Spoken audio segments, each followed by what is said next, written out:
yang model ranking yang pertama paling mudah kemarin adalah yang Boolean. Nah, yang kedua ini adalah vector space. Itu dengan menggunakan prinsip similarity atau similar kesamaan. Tingkat kesamaan. Seperti itu. Nah, sehingga tadi dalam model ranking retrieval itu perlu cara bagaimana supaya kita bisa memberikan skor baik ke query maupun ke dokumen. Kalau kemarin di Boolean model, skornya kita asumsinya 1 atau 0. 1 kalau muncul dan 0 kalau tidak muncul. Gitu ya. Sedangkan yang kita inginkan adalah kalau berdasarkan kata saja, tidak ada sense-nya tadi, maka asumsinya kalau semakin sering katanya ada dalam dokumen, berarti asumsinya dokumen itu semakin mendekati dari kata query. Ya, nah, maka perlu tadi di samping kalau kemarin kan gambaran kita seperti ini ya, ada query, kemudian ada dokumen, dokumennya diindeks, maka query itu akan mencari dari indeks, langsung dimunculkan hasilnya. Tapi di sistem ranking, maka perlu mekanisme untuk mencari similarity-nya, sehingga akan muncul rankingnya. Dengan mengetahui similarity-nya, berarti semakin similar, semakin dekat, itu berarti rankingnya berada di paling atas. Dan disortkan semakin ke bawah, itu artinya semakin tidak similar atau semakin tidak sesuai. Nah, sebagai contoh di sini, kalau misalnya ada 3 dokumen ini, ya, maka kalau kita kemarin memakai Boolean, ya, berarti kalau kita mencari kata n, ya, kalau memakai Boolean berarti dia akan muncul di D1 dan D2, gitu ya. Tapi kalau misalnya kita memakai prinsip similar, ya, bukan eksak, bukan ada atau tidak. Kalau memakai similar, maka kalau kita mencari n, maka asumsinya, n itu di D1 kan dia munculnya 2 kali nih. Sementara di D2 munculnya cuma sekali gitu ya. Atau kalau dalam sebuah dokumen kan kalimat ya, ada satu dokumen ada 10 kalimat, kalau dia muncul di 4 atau 5 kalimat dibanding dengan yang dia muncul hanya di 1 atau 2 kalimat, maka lebih similar kalau dia muncul di lebih banyak kalimat atau dia katanya lebih banyak muncul dalam satu dokumen. Nah, itu dianggap lebih similar. Misalnya seperti itu. Nah, karena tadi dalam pemikiran yang pertama, kalau sebuah dokumen itu digambarkan sebagai kumpulan kata, maka tadi kalau misalnya kita mau mencari kata query kita masukkan ke sebuah dokumen, ya asumsinya kita harus mencari, kalau boolean eksak berarti kalau yang menggunakan prinsip similar, maka tadi mencari kata itu muncul atau tidak. Ini asumsinya tidak memperhatikan urutan bahwa kata John itu muncul sebelum Mary misalnya, itu tidak. Ya. Maka ketika kita menggunakan prinsip ini, memang ketika sebuah query kita berikan, dia tidak peduli urutannya ada di mana. Jadi seperti contohnya ini, John is quicker than Mary sama Mary is quicker than John. Kalau kita katanya persis sama, maka asumsinya kalau kita masukkan kata query John, ya dua-duanya muncul. Bahkan similarity-nya pun juga akan sama gitu ya. Jadi tidak memperhatikan urutan dari kata di dalam dokumen. Seperti ini. Nah, maka dengan menggunakan prinsip similarity ini, asumsinya masih kita tidak memperdulikan urutan dari kata. Jadi dianggap similar, ya, dianggap dua dokumen itu similar atau query atau dokumen itu similar dengan kata query, itu hanya memperhatikan contohnya. Ini ya, beberapa hal yang bisa menjadikan dia similar atau tidak, itu misalnya dia similar dalam hal panjang dokumennya. Misalnya kalau dokumen 1 similar atau tidak dengan dokumen 2. Oh, dia similar kalau panjangnya itu sama-sama 5 kalimat misalnya. Atau 4 dengan 5 itu berarti dia lebih similar ketimbang 1 dan 5 kalimat misalnya. Bisa juga dianggap similar kalau jumlah kata yang muncul itu, jumlah kata yang sama yang muncul dalam dokumen itu jumlahnya sama misalnya ya. Bisa juga yang C ini ketika dia dianggap similar kalau katanya banyak yang muncul tetapi dia tidak di banyak kata gitu ya. Jadi misalnya ya mencari kata ibu makan. Nah, ibu makan di situ yang dicari dokumen yang kata ibu dan kata makan itu banyak sekali muncul, gitu ya. Atau mungkin kalau misalnya di situ ibunya banyak sekali muncul, maka bisa jadi pertimbangan bahwa cari yang kata makannya juga banyak muncul, misalnya seperti itu. Sementara yang keempat itu bisa jadi similarnya berdasarkan berapa kali kata itu muncul dalam dokumen, gitu ya. Ini apa bedanya?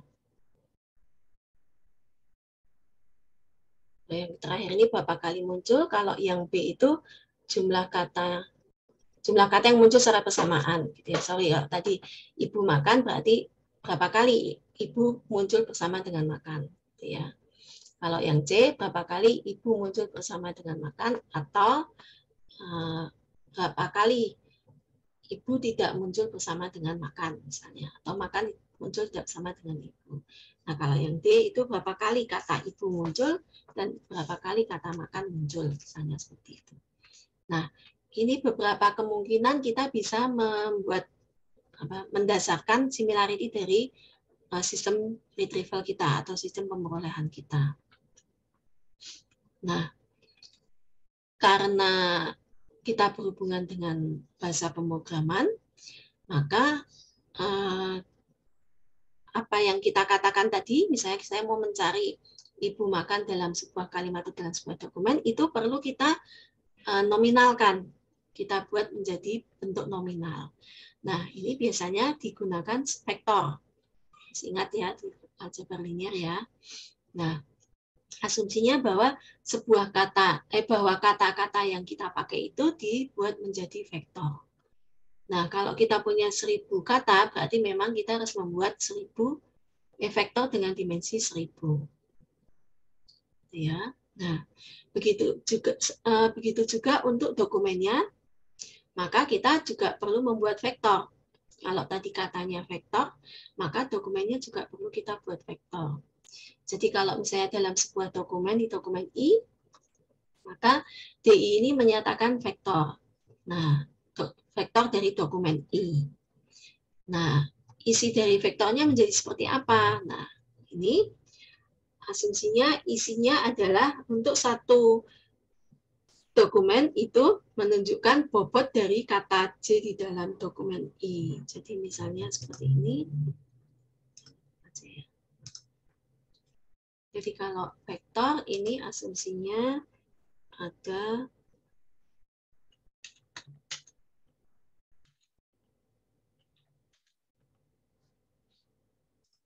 misalnya vektor katanya seperti itu gitu ya. Nah, maka ini misalnya vektor untuk ini saya pakainya huruf ya. Asumsinya kata ya, ini karena tadi saya sudah kata. Nah, jadi ini contoh vektor kata. Misalnya kata A muncul sebanyak 1 gitu ya di seluruh dokumen. Kata B tidak pernah muncul misalnya.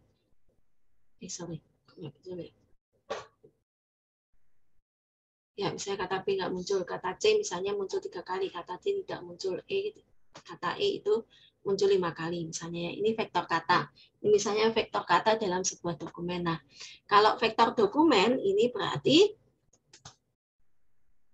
contohnya di sini kalau vektor dokumen maka kita perlu ada misalnya di sisi kolom itu adalah kata ya.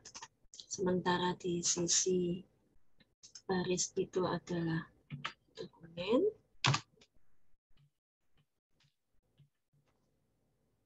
Nah, seperti ini, maka kita perlu, akan dimasukkan di sini misalnya adalah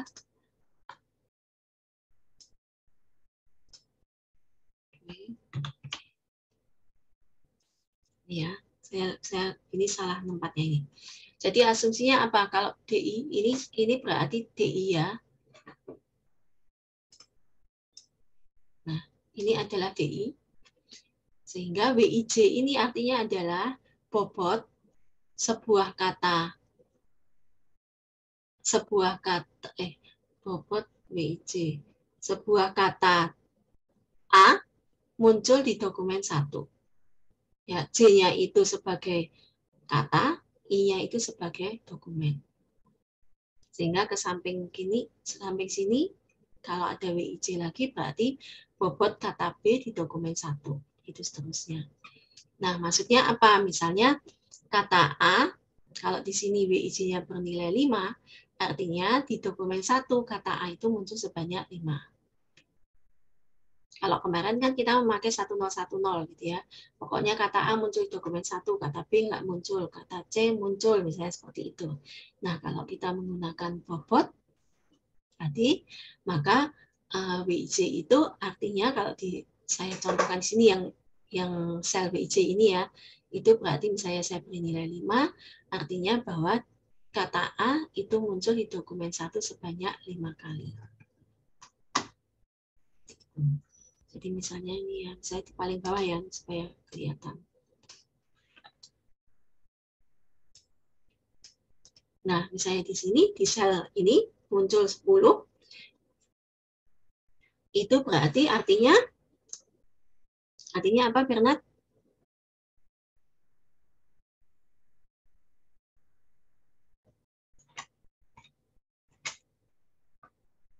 Halo, Bernard? Kalau kata 10 muncul di sel itu artinya apa? Kata A muncul 10 kali di dokumen 3. Ya.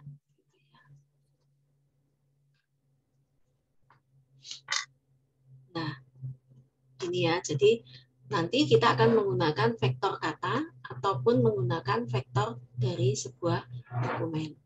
Nah, WIJ itu asumsinya adalah bobot dengan asumsi seperti tadi. Ya, nah, sebagai contoh ini kalau misalnya kita punya query dan kita punya vocabulary-nya 3 kata, yaitu doc, host, dan web, maka vektor dari query doc itu adalah 100, ya. Tapi kalau vektor dari query host doc, ya, itu berarti dia 110. Paham ya? Ini untuk vektor query. Nah, kalau vektor dokumen tadi karena WIJ tadi ya, vektor dokumennya kan berarti ke kanannya ada, tadi saya contohkannya 5 ya. Nah, vektor dokumennya ini bisa digambarkannya seperti ini. Ini contohnya adalah vektor dokumen untuk 3 kata, gitu ya, atau ruang dimensi 3. Jadi kalau misalnya kita punya 5 kata, berarti asumsinya ya berarti ruang dimensi 5. Kalau kita punya 1000 kata, berarti asumsinya ruang dimensi 1000, gitu ya. Saya nggak bisa gambarnya juga. Yang paling memungkinkan menggambarkannya ruang dimensi 3, gitu ya. Itu berarti asumsinya kita punya 3 kata. Kalau kita lihat di sini kan berarti sumbu ini T1, sumbu ini T2, ini sumbu ini T3. Artinya ada 3, kita punya vocabulary sebanyak 3 kata. Berarti kita punya ruang 3 dimensi. Nah, bobotnya itu nanti akan menunjukkan ini. Misalnya ini ya. Ini artinya berarti dokumen 3, atau ini dulu, dokumen 1 ya. Dokumen 1 ini berarti tadi kalau misalnya dokumen 1-nya dia 100 gitu ya, berarti dia 100 kan berarti T1-nya 1, enggak 100 ya, 1 mungkin 157 misalnya gitu ya, berarti dokumen di T1-nya dia 1 misalnya, kemudian di T2-nya sini berarti dia 5, bisa kelihatan nggak? Misalnya 1, kemudian sini 5, berarti sini ya. Kemudian setelah itu di dokumen di angka T3-nya misalnya 7, berarti misalnya di atas ini. Tuh, maka vektornya nanti dari 0 sampai atas ini. Bisa bayangin nggak? Jadi WIJ-nya dokumen vektor dokumen satunya itu berarti tadi satu baris tadi. Kalau saya gambarkan dalam matrik tadi, berarti satu baris tadi.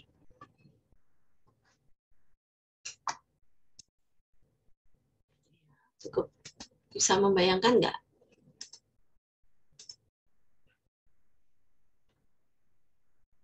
Jadi misalnya satu ya. Belum Bu, belum bisa dapat bayangan. Iya. Gimana caranya gambarnya?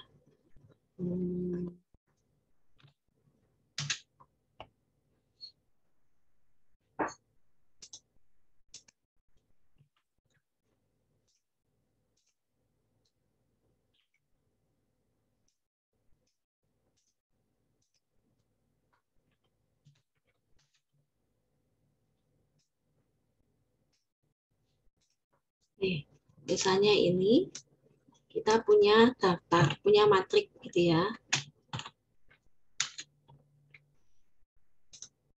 Nggak kelihatan ya. Misalnya ini T1, T2, T3. Terlihat? Di T1, T2, T3. Ini D1, T2. Berarti di D1 itu T1 muncul sebanyak 9, T2 muncul sebanyak 8, T3 muncul sebanyak 3. Maka D1 dalam ruang 3 dimensi T1, T2, T3 ini kan berarti dia nilainya 983. Ya. Maka kalau kita gambarkan D1 ini berarti T1-nya T1-nya ke sini 9. Ya.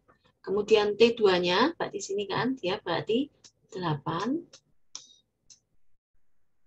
Kemudian T3-nya dia 3. Nah, di titik inilah misalnya D1.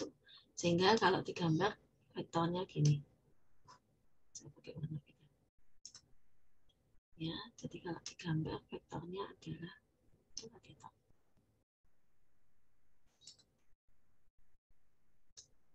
nih, ini untuk D1.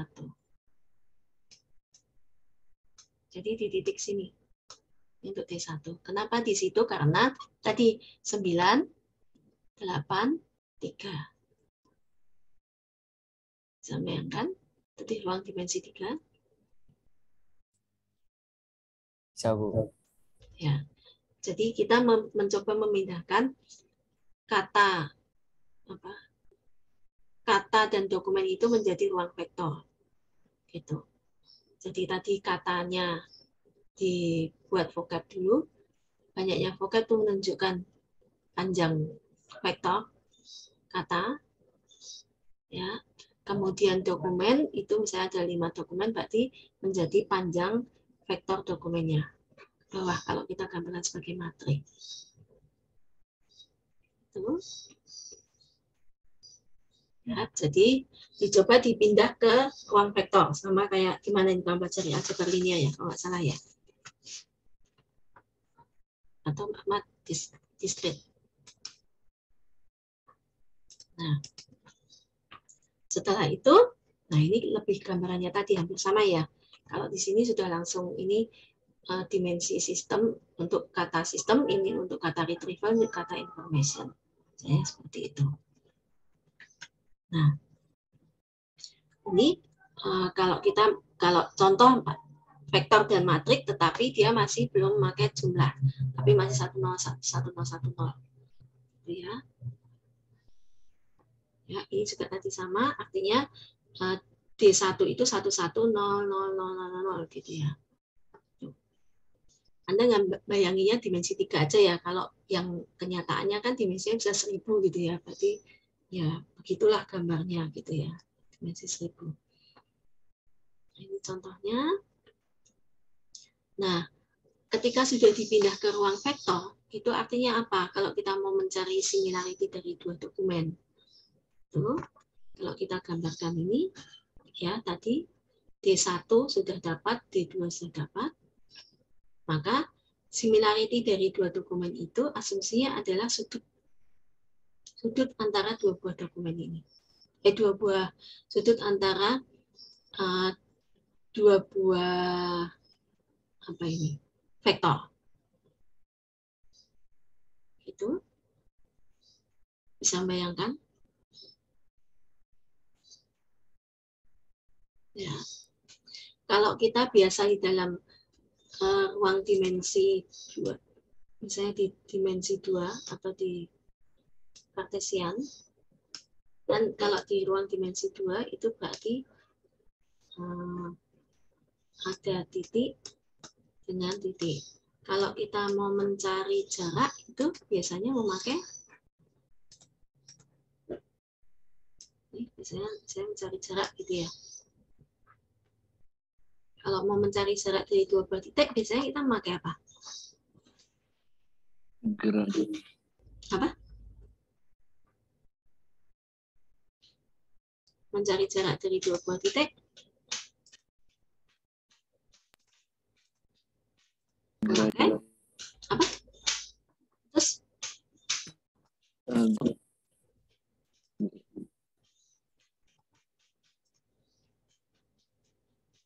mencari apa kalau kita mencari jarak dari dua buah titik?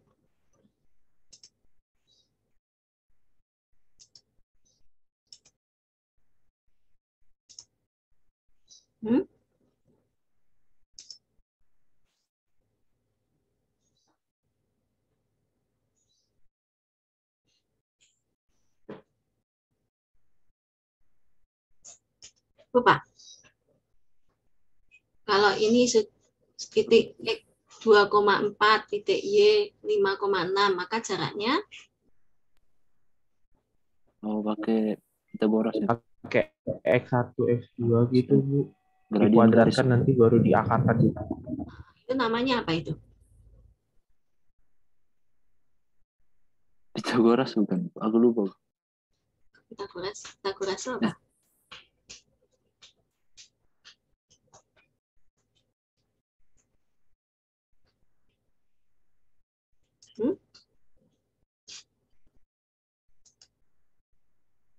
Jarak, apa namanya? Rumus jarak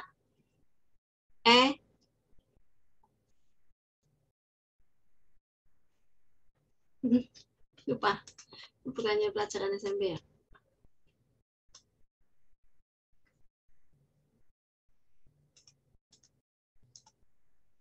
Apa rumus jarak Euclidean kan? Masih ingat? Jarak Euclidean itu berarti apa? Akar dari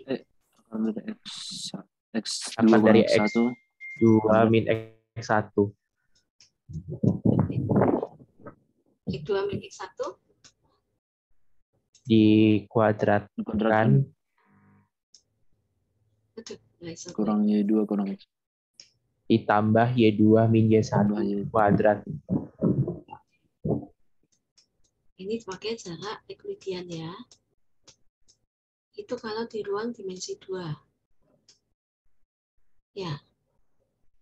Nah, kalau di ruang di atas dimensi 2, berarti kan mencari jaraknya dia memakai sudut.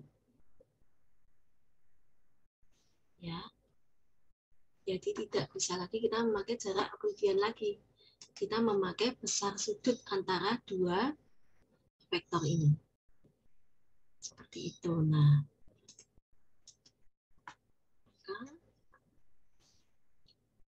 kita perlu sekarang, karena mau mencari besar sudut, maka kita bisa memakai cosinus dari sudut.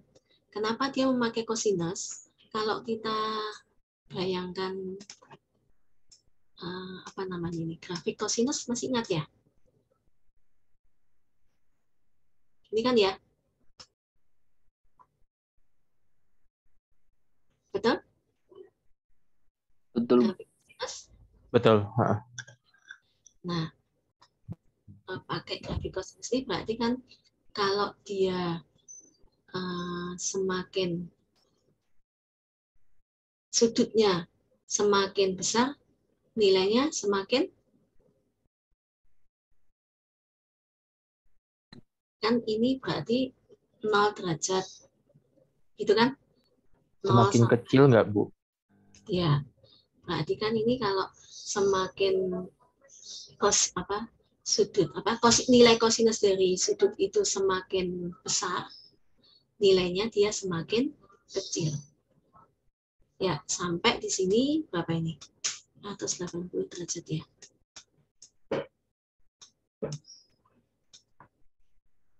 Nah, maka di sini maka kita memakai ruang vektor ini memakai untuk mencari jarak itu menggunakan rumus kosinus. Artinya kosinus dari sudut. Karena tadi prinsipnya untuk mencari similarity atau kedekatan dari dua buah vektor ini berarti menentukan besarnya sudut. Ya. Nah, semakin kecil sudutnya berarti dia semakin dekat. Oke. Kalau di sini semakin kecil sudutnya berarti dia semakin besar atau semakin kecil nilainya?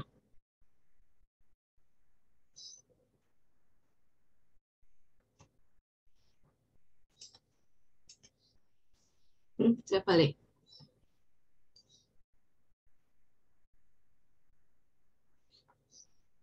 Gimana tadi, Bu? Maaf, Bu. Saya Kalau ini kan dokumennya ini asumsinya mencarinya berdasarkan besar sudut. Kalau di sini dokumen ini semakin similar kalau sudutnya semakin kecil kan? Ya kan? Iya, iya. Bu. Sekarang kalau sudutnya semakin kecil, berarti nilai kosinusnya semakin besar atau semakin kecil?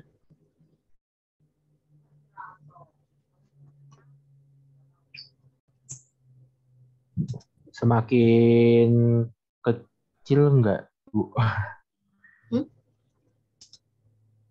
Kalau semakin kecil,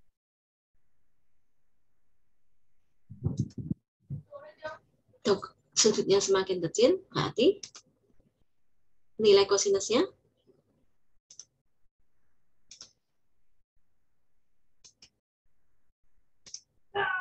Makin kecil juga. sudutnya semakin kecil. Nih, gambarnya masih ada.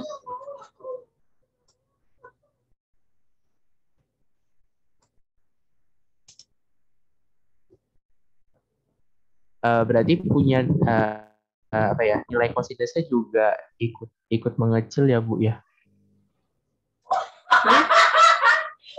Adik jangan keras-keras. Kalau ini sudutnya semakin kecil, berarti nilai kosinusnya makin besar, Bu. makin besar. Besar. Iya. Ya, hati-hati ya.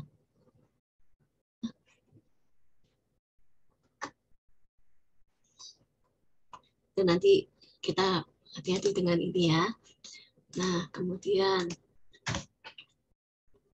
ini kalau kita lihat bagaimana caranya kita menghitung ketika ada data dokumen.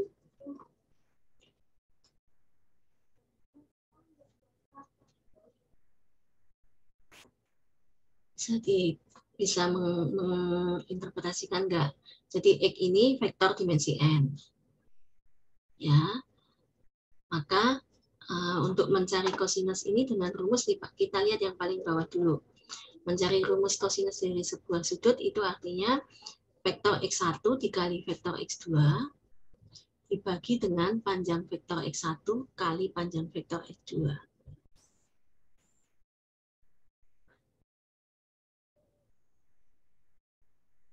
Oke.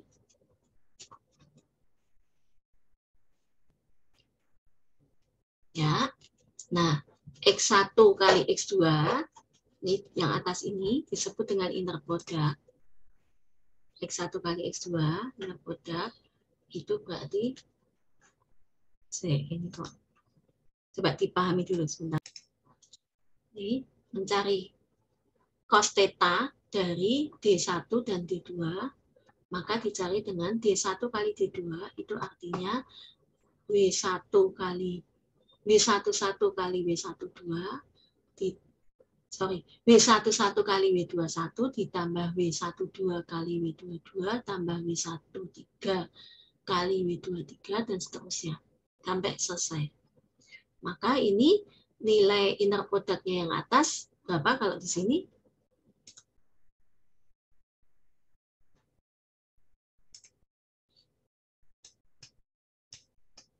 D1 kali D2-nya di sini berarti berapa nilainya? Bisa cepat nggak ngitung? Kalkulator.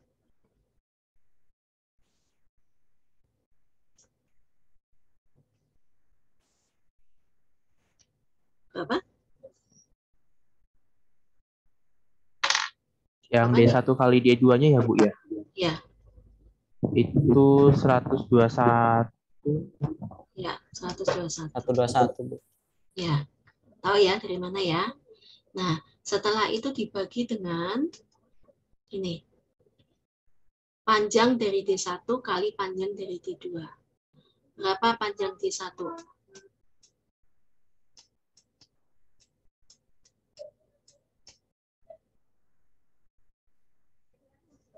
Panjang D1-nya ya 21, Bu.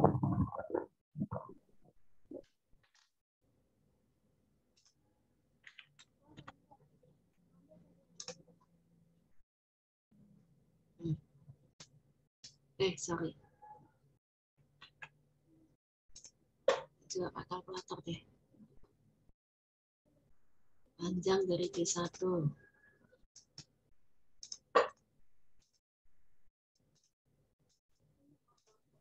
Yang panjang D1-nya 129. Ada pangkat Panjang D1-nya. Halo, ada pangkat setengahnya loh.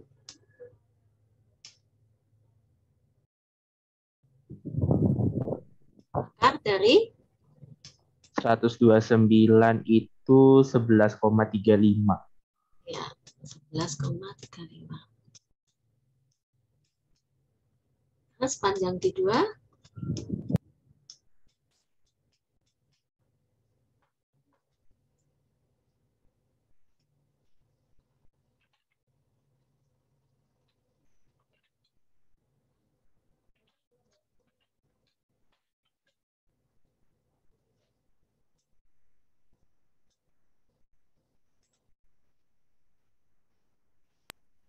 Panjang D2-nya itu akar dari 156 jadinya 12,48.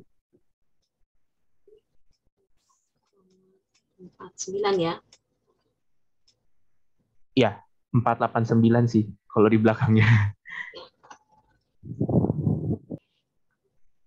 Itu ya. Tahu ya panjang D1 dari mana, panjang D2 dari mana. Kemudian kalau dikalikan jadi berapa ini?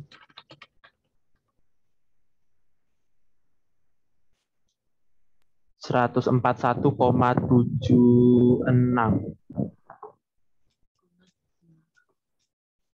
Jadi berapa nilai cos theta-nya? 0,85.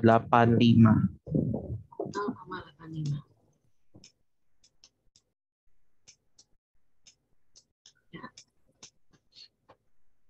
Ya. Maka ini agak mirip gitu ya. Karena semakin mendekati 1, berarti semakin besar. Tadi kan asumsinya sudutnya semakin kecil itu berarti nilai cos theta-nya semakin, nilai dari cos theta-nya semakin apa? Besar. Besar. Berarti ini nilai cos theta-nya 0,85, berarti dia mendekati 1. Masih ingat ya? Kan selalu antara 0 dan 1 kan? Jadi semakin mendekati 1 itu berarti dia semakin similar. Seperti itu. Ya, nah ini tadi menggunakan prinsip bahwa dua buah vektor dokumen itu semakin similar berarti sudutnya semakin kecil. Artinya nilai cost dari sudut antara dua dokumen itu semakin besar. Cukup jelas?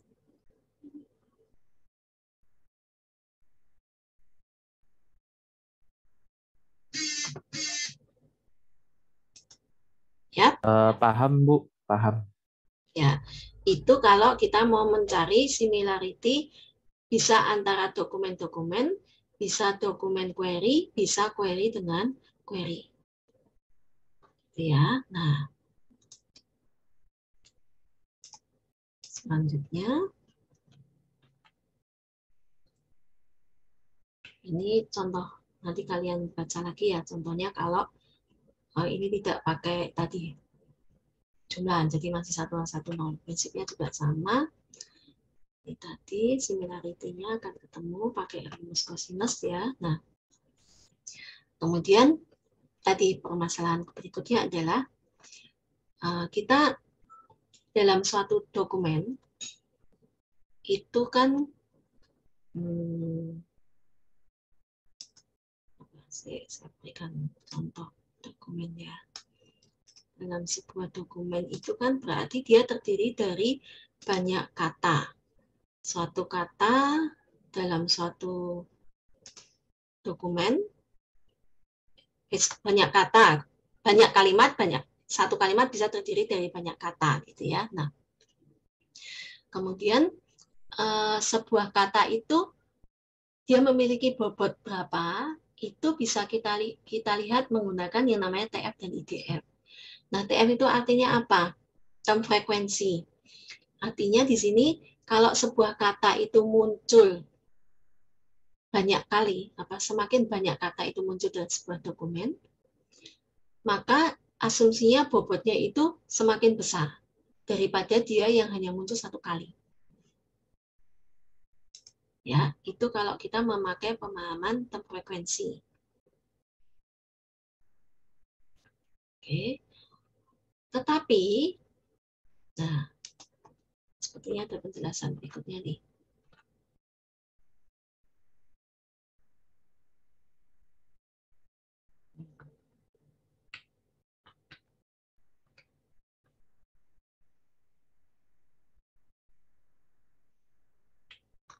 Nah, ini. Tetapi ya, kali itu tadi TF ya. Kalau kata itu muncul di dalam, jadi ada kumpulan dokumen, pendekatannya berikutnya adalah kalau sebuah kata itu muncul di lebih sedikit dokumen, itu artinya dia bisa dikatakan sebagai kata itu pembeda dibanding dengan kata yang banyak muncul dibandingkan dengan kata yang muncul di lebih banyak dokumen. Saya pahami nggak?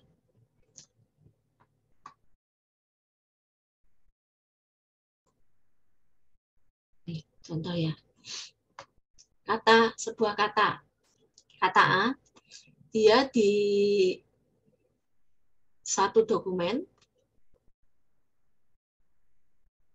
kata A itu misalnya, kata A itu di suatu dokumen muncul sebanyak 100. Kata B muncul sebanyak 500 dalam sebuah dokumen. Tetapi kata A itu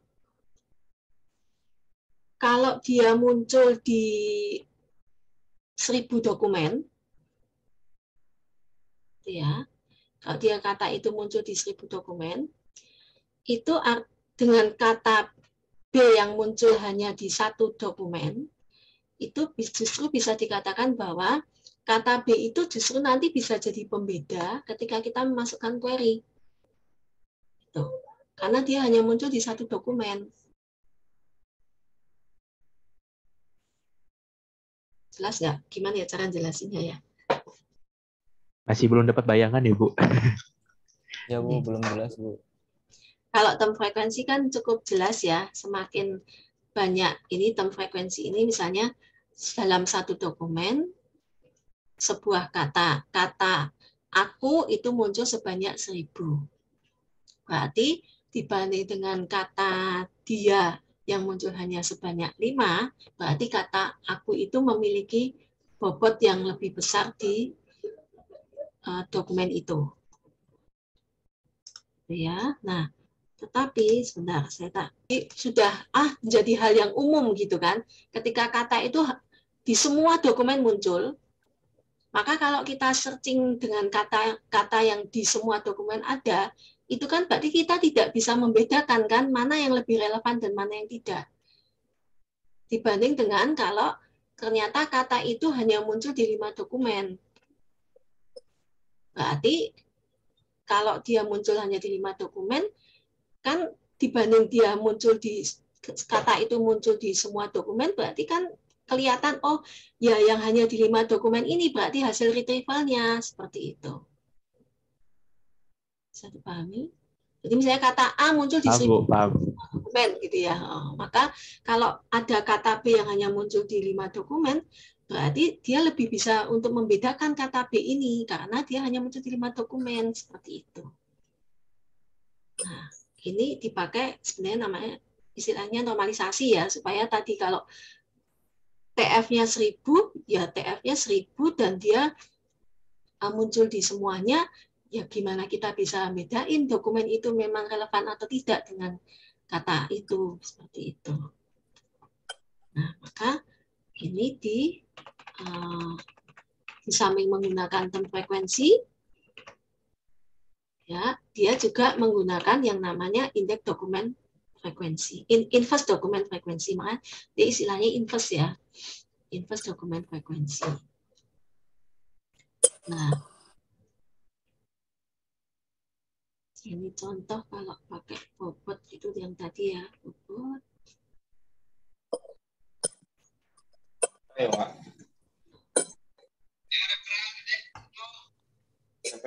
Ini. Nah,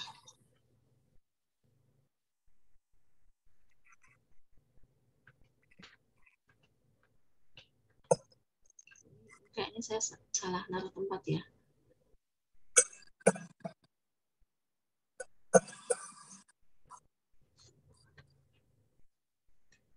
Nah, ini tadi indeks dokumen frekuensinya, terus bagaimana cara mencarinya? Nah, inverse dokumen frekuensi ini dengan mencari ketika sebuah kata muncul di n dokumen, ya, maka inverse dokumen frekuensinya adalah log 2 dari n itu banyaknya semua dokumen dibagi dengan banyaknya dokumen yang muncul kata J. Itu. Jadi inverse dokumen frekuensi dari kata J itu adalah log dari n itu banyaknya semua dokumen dibagi dengan banyaknya dokumen yang mengandung kata J. Sakio mari dia beak tuh, asupan sana. Itu cukup jelas? Di indeks dokumen frekuensi. Prinsipnya tadi untuk tadi bahwa dokumen kalau dia muncul di semakin banyak dokumen berarti dia akan nih. Nah, kalau loh ini kan berarti n itu semua dokumen ya dibagi dengan banyaknya dokumen yang mengandung kata. Kalau dia muncul di semua dokumen berarti kan n per n-nya dia berarti log 1 ya. Ya enggak? Iya, Bu. Kalau log 1 itu berarti berapa? 2 log 1 kan berarti?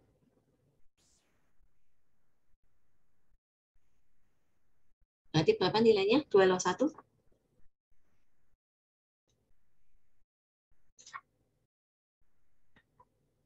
0.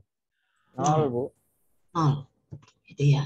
Jadi kalau sebenarnya tadi kalau semakin banyak dia muncul berarti nilainya menjadi 0. Ya. Nah, dia ini ditambahkan 1.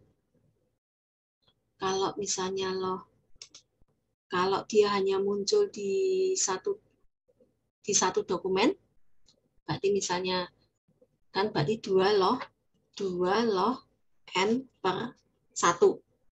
Gitu kan? Kalau 2 log n berarti nilainya saya 2 log 2 log 2 berarti nilainya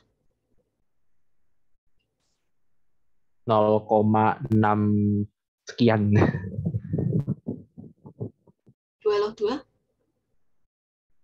2 log 2 ya, Bu? Hmm. 0,60 berapa gitu. Sekian gitu. Bukannya 1 ya, 2 log 2 ya.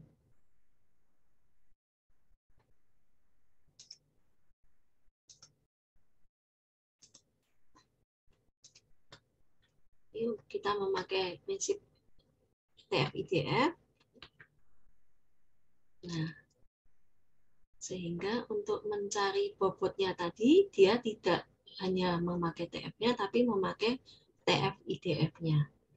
Sehingga ini, kalau misalnya ada dokumen seperti ini, maka kita perlu cari di bawahnya sini adalah ini, yang bawah ini ya, ini adalah banyaknya kata an, banyaknya dokumen di mana dia muncul an. Paham ya? Jadi di sini an itu dokumen frekuensinya 2, B itu dokumen frekuensinya 2, cat 1, doc 2, dan seterusnya. Ini dokumen frekuensinya. Atau NG-nya kalau tadi. Kalau banyak total dokumennya berarti ini berapa? Banyaknya total dokumen.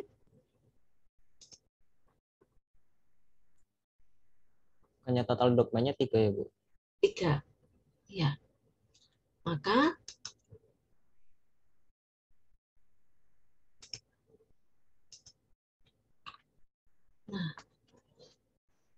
untuk kata en, gimana caranya nih supaya kalian sambil melihat juga nggak? Ini sambil lihat dokumen juga kok. Lihat yang slide sebelumnya ya. Berarti indeks dokumen frekuensi dari kata en itu kan berarti loh dari total dokumennya 3 dibagi dokumen frekuensinya apa? Atau NG-nya tadi untuk kata en 2, Bu. 2. 2, Bu. Berarti log dari 3/2 nanti bisa ditambahkan dengan 1. Ya. Tadi kan yang muncul DF-nya 2 dan 1 aja ya. Berarti N, B dengan doc itu nilai DF-nya sama, 1,58. Sementara untuk cat ini berarti log dari 3 per dia muncul hanya di satu dokumen. Log 3/1 berarti log 3. Ditambah 1. Ya, maka yang tadi DF-nya 1 semua berarti cat, L, HOG, GNU sama HOG itu berarti memiliki IDF yang sama, yaitu 2,58. Nah, ini kalau kalian lihat kan, semakin banyak dia muncul di dokumen, nilai IDF-nya semakin kecil kan. Kalau semakin sedikit, dia nilai IDF-nya semakin besar. Nah, kemudian ini tadi dia memakai bobotnya pakai bobot IDF ya. Ini dia memakai bobot IDF tadi dapatnya berapa? 1,58 dengan 2,58. Tapi dia D1-nya TF kan ya. TF-nya N. Jadi ini memakai TF IDF. TF-nya N di D1 kan tadi TF-nya N 2. dikali IDF-nya N tadi 1,58, benar ya? Berarti TF IDF-nya N di D1 dia 3,16. Sementara untuk B tadi sama ya 1,58 karena dia TF-nya 1, jadi ini 1,58, 1,58. Nah, yang DOP itu tadi sama 1,58, tapi dia di sini TF-nya 4. Maka 4 kali ini TF.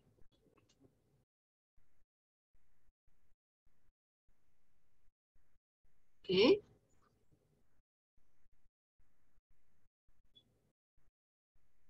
Ya. Ketemu angka ini dari mana? Jadi bobotnya sekarang tidak bobot TF saja, tetapi bobotnya sekarang memakai bobot TF IDF. Sehingga nanti kalau kita mau menghitung cosine similarity-nya, memakai vektornya berarti ini 3,16, 1,58. Tidak lagi memakai yang 21. Itu.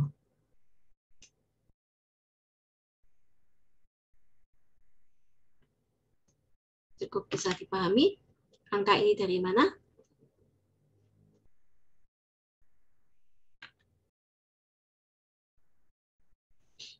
Ya, lanjut ya yang bawahnya ya. Karena kita sudah dapat bobotnya pakai TF IDF ini, maka kalau dari dokumen tadi yang ada NB-nya tadi, ya, kalau kita mau mencari kedekatan antara dokumen 1 dan dokumen 2, oke, berarti dokumen satunya tadi, sambil melihat angkanya ya kalian ya, D1 kali D2-nya berarti 3,16 kali 1,58, ya, ditambah 1,58 kali 1,58, tambah 0 kali 6,32, tambah 0 kali 2,58, benar?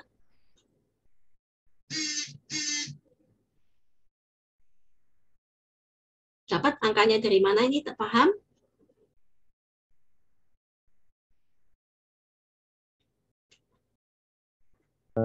Iya, Bu, betul. Benar ya? Sampai kalian Iya benar, Bu. Nah, untuk panjang D2 ini berarti 1,8 kuadrat ditambah kuadrat tambah kuadrat ditambah kuadrat terus diakarkan. Untuk yang D1 juga berarti 3,16 kuadrat tambah 1,58 kuadrat kemudian diakarkan. Ya. Nah, setelah itu ini di bawah ini berarti dapat hasil akarnya ya. Akar 51,59 berarti 14,98. Oh sorry. Oh enggak ya ini. Ini dia nanti kita diminta ngitung sendiri akarnya. Akar yang D1 kali akar D2 atau panjang D1 kali panjang D2. Jadi 7,49 dibagi ini hasilnya dia 0,72.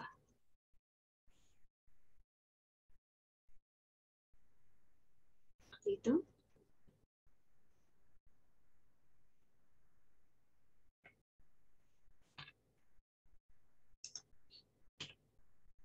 Cukup jelas kah dari mana?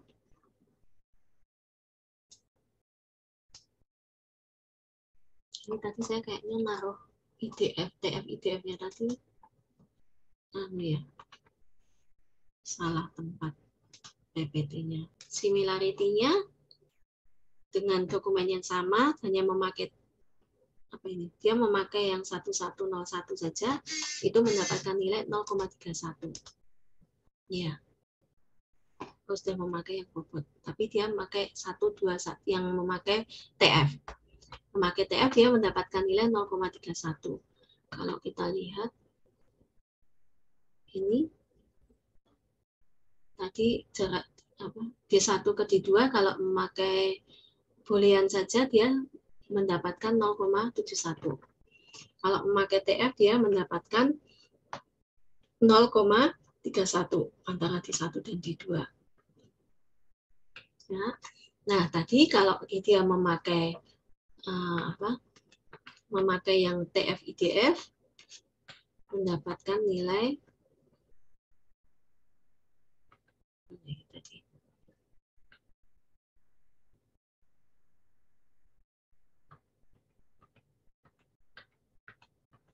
sini ya. Nah, ini mendapatkan nilai 0,72. Jarak antara D1 dengan D2 memakai yang TF-IDF.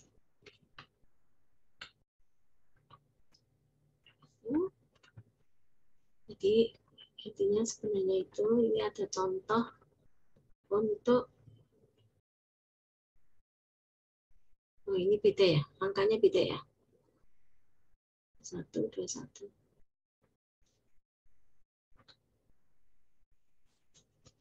Ini. Jadi ini contoh misalnya semuanya dihitung ya antara dokumen 1, dokumen 2, dokumen 3. Ini dengan query. Query dengan dokumen 1 nilainya 0,63, query dengan dokumen 2 nilainya 0,81, query dengan dokumen 3 nilainya 0,32. Berarti kalau kita misalnya tadi punya vektor query, kemudian kita uji ke dokumen 1 sampai dokumen 3, mendapatkan nilai cosin similarity-nya seperti ini, maka urutan kan kalau seperti di Google, urutan dokumen yang muncul di paling atas itu adalah yang paling relevan. Berarti yang nilainya paling besar. Paling besar. Maka urutannya D2, D1, kemudian baru D3. Seperti itu.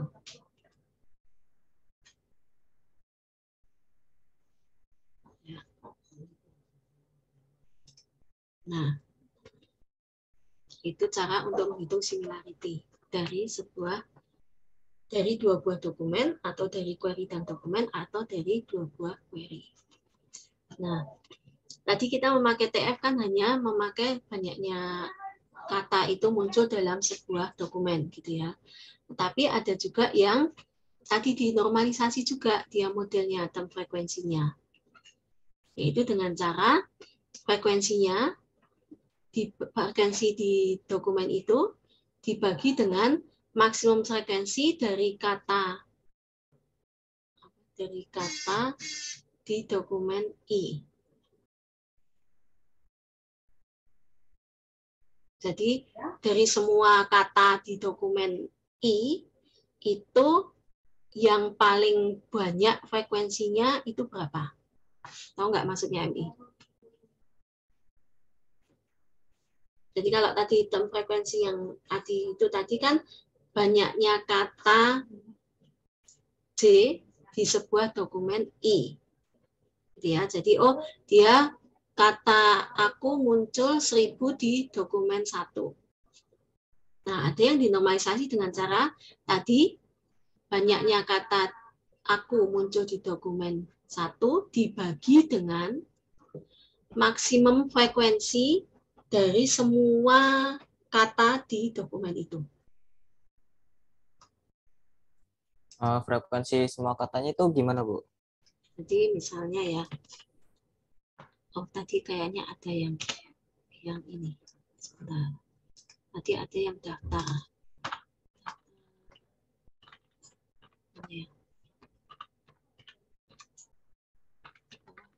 N per NC itu tadi. Nah, ini. Berarti kan ini kata J di suatu dokumen kan ini ya. Kata A Ya, di dokumen itu muncul 100, kata B muncul 500, kata C muncul 900, kata D muncul 1000. Berarti maksimum frekuensi di dokumen itu 1000. Oh, yang paling banyak ya, Bu? Di dokumen itu tidak peduli katanya apa. Itu jadi pembagi. Jadi ada yang modelnya TF-nya, term frekuensinya itu, misalnya term frekuensi A, itu artinya 100 per 1000. Term frekuensi B 500 per 1000. Term frekuensi C itu 900 per 1000. Term frekuensi D itu 1000 per 1000. Itu. Kira-kira tahu nggak maksud tujuannya dia?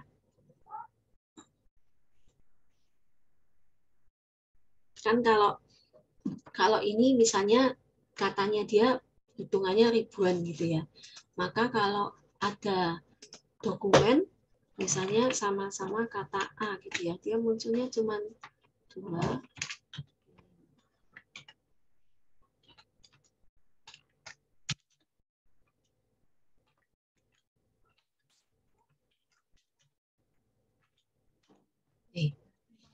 Sama-sama ada juga kata ABCD tapi dia di dokumen lain, di dokumen kedua. Dia di situ munculnya cuma 2571, berarti kan dokumennya, satu dokumen itu kalimatnya sedikit kan. Sementara kalau yang di sini kan satu dokumennya kalimatnya banyak sampai ribuan. Bukan? Berarti kan ini 2.500 kata. Unik kan di sini? 2.500 kata berarti ya dalam satu dokumen. Kalau di sini kan berarti dalam satu dokumen dia hanya ada 15 kata. Gitu. Nah, kalau term frekuensinya tadi mau dibandingin antara yang ini dengan yang sini kan jomplang kan? Maka dengan membagi dengan total maksimumnya kan nilainya tetap di antara 0 sampai 1 dia. Sama-sama 0 sampai 1. Benar enggak? 100 per 1000 kan berarti 0,1. Kalau di sini misalnya 2 per 15 ini total 15 kan? 5 per 15 kan berarti dia 0,3 kan? Nilainya kan range-nya cuma 0 sampai 1 saja. Seperti itu. Jadi supaya juga nanti mencari nilai sudut. Ya, sudutnya kan angkanya nggak terlalu besar gitu ya. Seperti itu. Ini tadi TF-nya dinormalisasi pakai jumlah maksimum frekuensi seluruh kata yang ada di dokumen itu.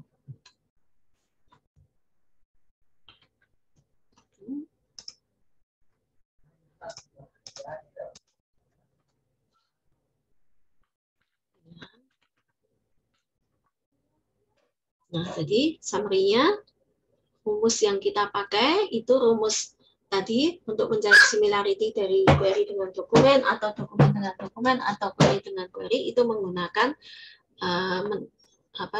Gaussian similarity, yaitu mencari sudut yang paling kecil di antara dua buah vektor dokumen atau query. Dengan cara ini, inner product yang atas itu jumlahan bobot dibagi dengan panjang dari dokumen.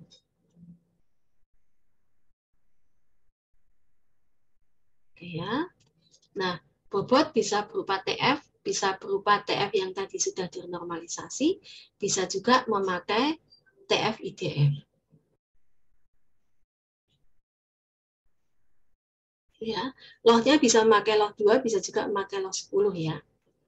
Nanti kalau dalam soal akan terjelas ya pakainya log berapa. Nah, vector space model ini memiliki kelebihan, dia lebih sederhana dibanding yang berikut-berikutnya nanti, gitu ya. Kalau dibanding boolean tentunya tidak lebih sederhana. Dia bisa memberikan bobot kata tadi, bobotnya mau memakai bobot apa, TF atau memakai bobot TF IDF, atau mau memakai bobot DF saja, itu juga dimungkinkan. Ya, dan dia bisa mengukur similarity, jadi bisa melakukan rankingan. Ya. Sementara kekurangannya, kita masih sama seperti di boolean, kita masih belum bisa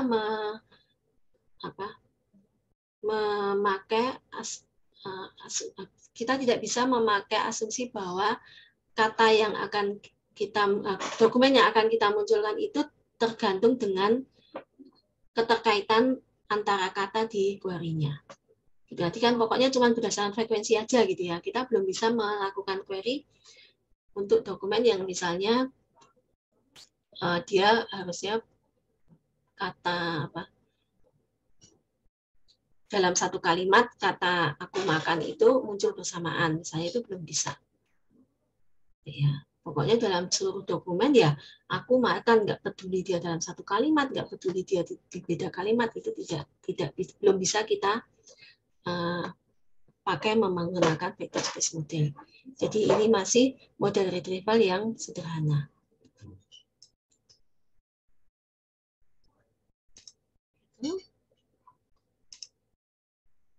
Ya. Rumusnya yang untuk inner product berarti J9 ini sama dengan nilai dok 1 ini ditambah 0. Yang kedua, berarti dari dokumen 1 dikali ini. Yang ketiga, dok kali Q, yang keempat dok kali Q juga. Nah, inner product ini semua dijumlahkan. Dapatlah hasilnya 31,5. Itu untuk inner product. Maka inner product-nya ditaruh di bagian atas. Nah, panjang Q itu artinya ya masing-masing elemen dari Q dikuadratkan. Nih, berarti dia ini masing-masing elemen dari Q ini 0 kuadrat, 0 kuadrat, ini 1,62 kuadrat, yang bawah 1,5 kuadrat. Oke. Setelah itu dijumlahkan dapat 4,8744. Setelah itu hasil penjumlahannya tadi di akar. Dapatlah ini 2,2078. Oke, maka 2,2078 ini adalah panjang Q.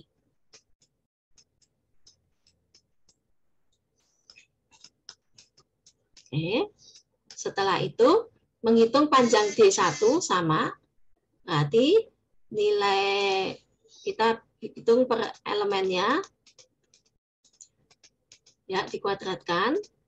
Jadi nilai dari sini 1984 ini dari 44,55 dikuadrat, 6,24 kuadrat, 0 kuadrat, 21 kuadrat. Setelah itu dijumlahkan 1984 tambah 38, tambah 0 tambah 441. Dapatlah 24,64. Setelah itu di akar. 24,64 di akar dapat 49,64. Itu menjadi nilai panjang D1.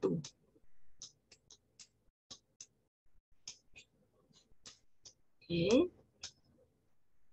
Maka nilai cost similarity dari sudut atau antara Q dengan D1 adalah 31,5 dibagi 2,2078 dikali 49,64. Hasilnya adalah 0,28739. Masih ada yang bingung sampai di sini?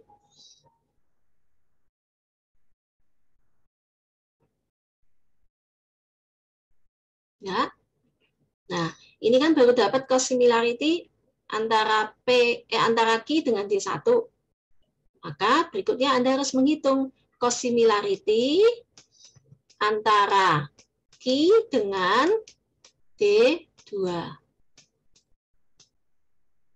Sama langkahnya, berarti harus cari inner product dulu, dibagi, harus mencari panjang Q, panjang Q-nya sudah ada ya, nggak perlu cari lagi. Saya itu mencari panjang D2. Untuk yang Q dengan D3 sama langkahnya. Maka nanti akan didapatkan 3 nilai. Nilai cost similarity Q D1, Q D2, dan Q D3. Sehingga kita akan tahu Q itu dia paling relevan di dokumen yang mana. Urutannya seperti apa. Berarti nilai yang paling besar itu yang paling nilai cost similarity yang paling besar yaitu yang paling similar, Bu. paling Paling similar. relevan. Ya, paling similar menjadi top hasil query yang paling atas. Semakin bawah berarti nilainya semakin kecil.